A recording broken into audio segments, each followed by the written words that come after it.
Hello and welcome. My name is Alan, and we are back with more notable names in Arab American history.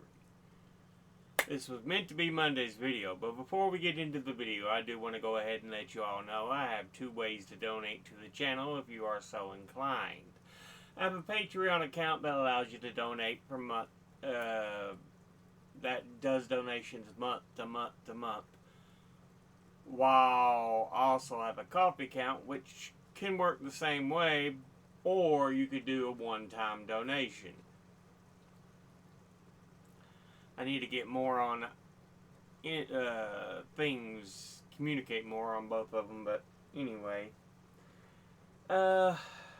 If you want to donate, don't put yourself in a bind. If you have other things to take care of, pay them first, please. But if you can and it won't put you in a tough situation, then thank you. I appreciate it. With that said, let's go ahead and hop into the video. Today, we are looking at Alixa Naff. She is born in 1919, died in 2013, and was a Lebanese-born American historian, and earned both her Master's of Arts and her PhD in history from UCLA. She dedicated her career to documenting the first wave of Arab American immigration to the U.S. from the late 19th century, 1800s, to early 20th centuries, 1900. Naff's seminal work, Becoming American, published in 1985, explores the assimilation of early Arabic-speaking Syrian immigrants, focusing on significant role of peddling in this process. She collected testimonies from immigrants and their descendants, providing a detailed narrative of their journey. Her extensive collection of artifacts offers invaluable insights into their personal stories, and the Kairala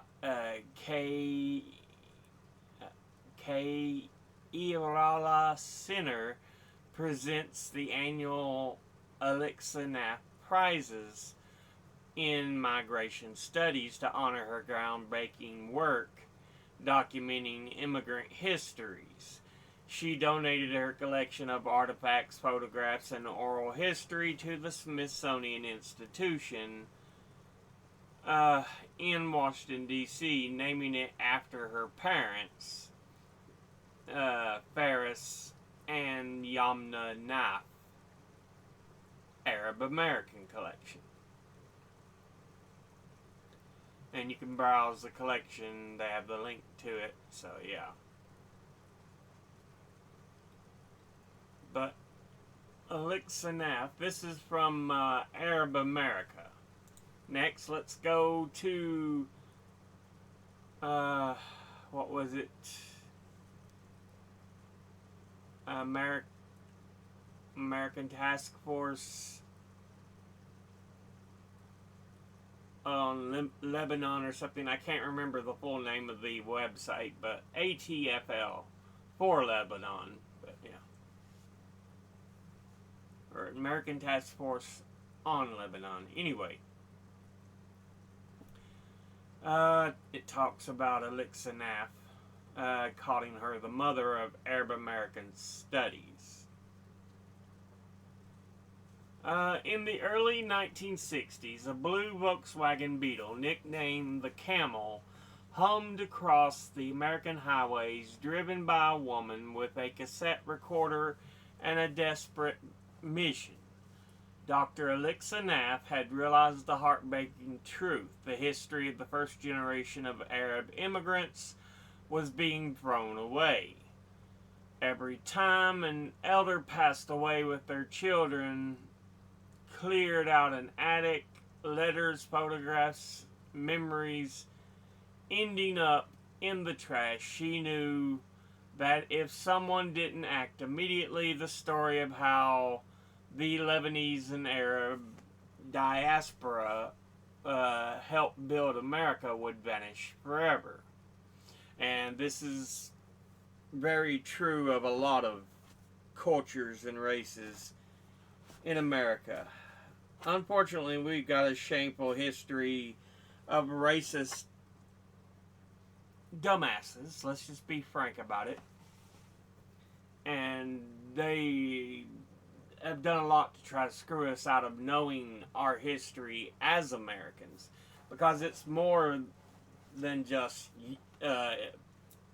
Western European.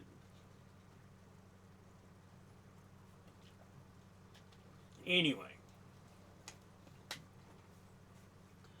let's see.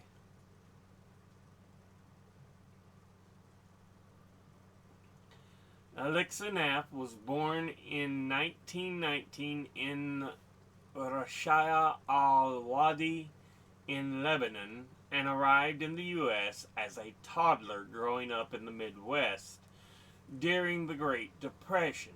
She lived the quintessential immigrant experience, working in her father's grocery store and navigating the complex pull between her Lebanese roots and her American surroundings.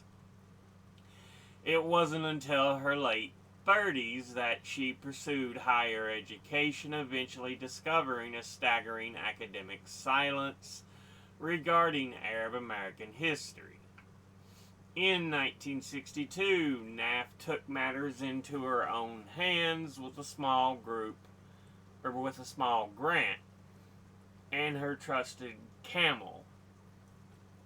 She tracked down 87 elders across 16 communities and recorded their voices, saved their peddling trunks. And if you aren't aware of peddling, it's selling your wares. That's what peddling is. You're trying to offer things to sell. And so the trunks had all these things to sell in them. And preserve their family Bibles. Her groundbreaking 1985 book, Becoming American, the early Arab immigrant experience, transformed these scattered memories into a formal academic discipline. In 1984, she ensured these stories would live on in the heart of the American narrative by donating her massive collection to the Smithsonian Institution. Her work has been recognized by the most prestigious institutions in the world, and here is how she is remembered by those who continue her work. The Middle East Research and Information Project says, Naff has reconstructed this bygone world from scraps of memory culled from extensive oral traditions with some of the old-timers and their descendants. The Kerala Center for Lebanese Diaspora Studies says, a founder of American Studies, she discovered the motherlode of Arab life histories. The Smithsonian Institution says, Alixa Naff breathed life into the invisible. Her archive established the Faris and Yamna Naff Arab American Collection to encourage ongoing research. The National Museum of American History has said collection documents the early Arab immigrant experience and the assimilation of the United States dating from circa 1880 through World War II. In the It is the direct result of the research conducted by Alixa Naff beginning in 1962 with oral history interviews. Her study developed into a major project in 1980 with funding from the National Endowment for the Humanities and a book, Becoming American, the Early Arab Immigrant Experience, published in 1985. So yeah, that's what they have on her. And they talk about her starting about the 1880s on up. Remember, the first notable individual that could be called the first Arab American, what was his name? Antonio. Shoot, I forgot his last name. But I think he arrived in the U.S. around 1873 and lived in Boston. But yeah. So, there's just so much history that often gets ignored. And it annoys me because our current government regime would rather ignore actual facts and proof and this kind of stuff to present something they find more enjoyable, even though it's not necessarily the facts, or it is omitting parts of the whole story. Anyway,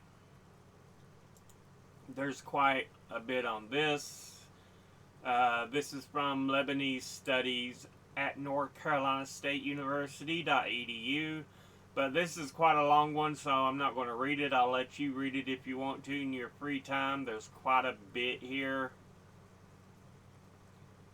And I think it's more dealing with the impact she had on the historical study of Arab Americans and the Arab immigrants in America. But yeah. So with that said, we'll hop over here to the YouTubes, or not YouTubes, the Wikipedias. Probably should have looked up something on YouTube, see if she had any interviews or anything we could have looked at. But anyway, born September 15th, 1919, died June 1st, 2013. Lebanese-born American historian that focused much of her research on the first wave of Arab American immigration to the United States at the turn of the 20th century. The collection of her materials, housed in the Smithsonian Institution's National Museum of American History, is an important archive of primary sources documenting the lives of Arab Americans into the 20th century. Primary sources are direct sources. This is done by birth rolls, immigration rolls, the actual documents and items.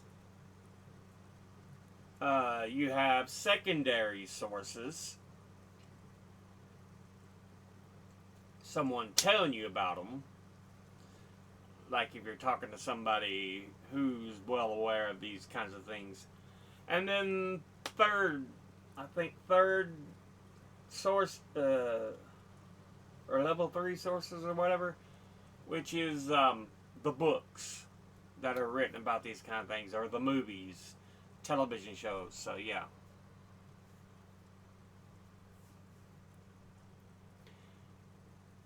Anyway,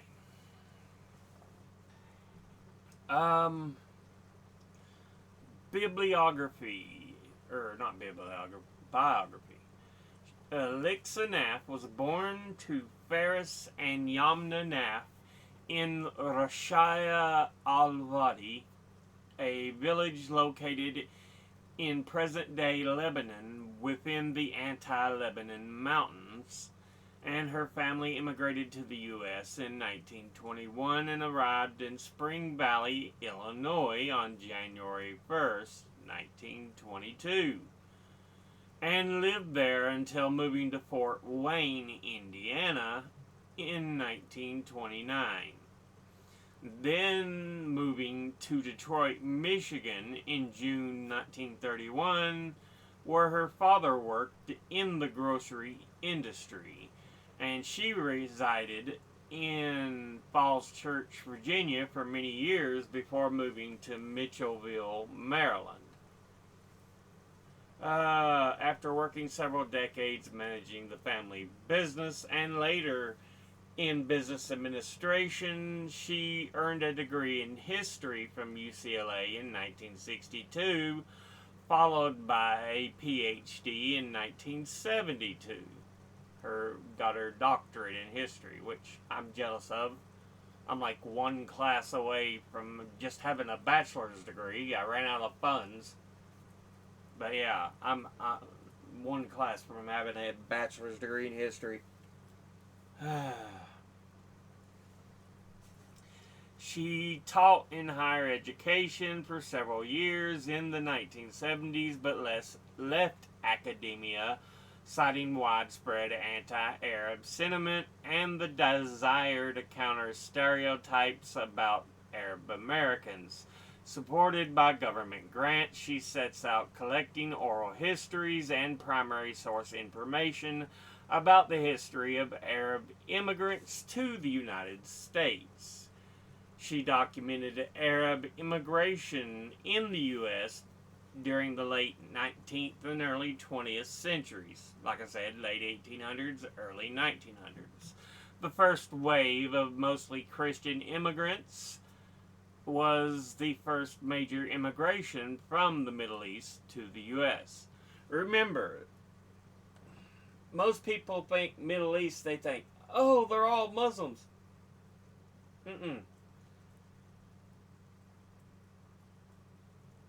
The Middle East is a huge mix. There are Christians all over the place. Don't get me wrong, it's still heavily Muslim populated, but there is a level of Christian worshippers that live in the Middle East.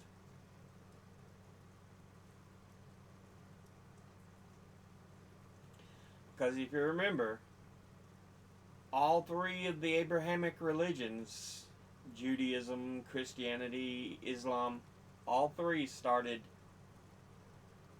in the Middle East. I think it was around the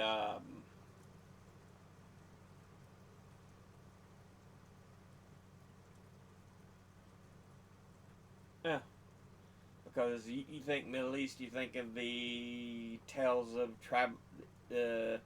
traveling out of Egypt for the followers of Judaism, and they're the current nation of Israel, which is where a lot of the historical parts of Israel were, is in the Middle East. Christianity, a lot of your countries are, or a lot of the starting places are in the Middle Eastern countries.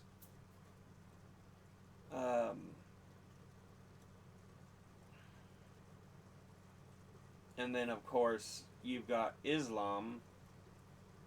A big part of its history is in Saudi Arabia, in the Middle East. So yeah, because I think both Mecca and Medina are in Saudi Arabia. I think. I may be wrong on that, but yeah. I know one of them at least is. But anyway.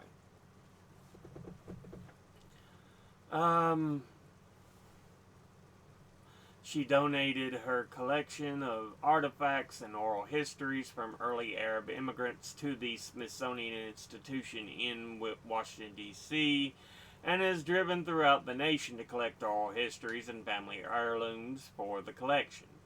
She amassed more than 450 oral histories, 2,000 photographs, and more than 500 artifacts.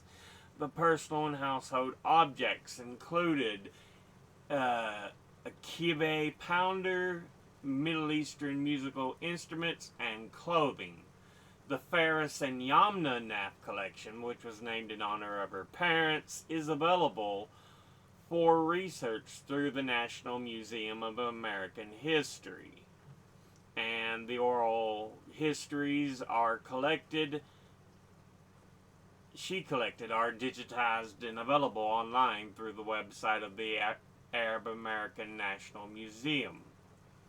She died from a short illness at her home in Mitchellville, Maryland on June the 1st, 2013, at the age of 93. 3 books, Becoming American, The Arab Americans, and Growing Up in Detroit, that she wrote, were published. But yeah. So that gives us a good look at Alixa Naff. Like I said, I'll go ahead and post this link in there too for you to read, but yeah.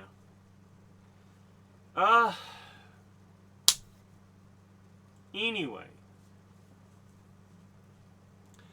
as always, educate thyself. Think, read, study, learn. Someone tells you something you have trouble believing, ask them to cite their sources, and it can't just be tinfoil hat wearing sources or a number of anecdotes put together to seem like sources. I'll be putting my links and sources in the description box below the video. Thank you all for watching. I'll see you all in the next one. Until then, later.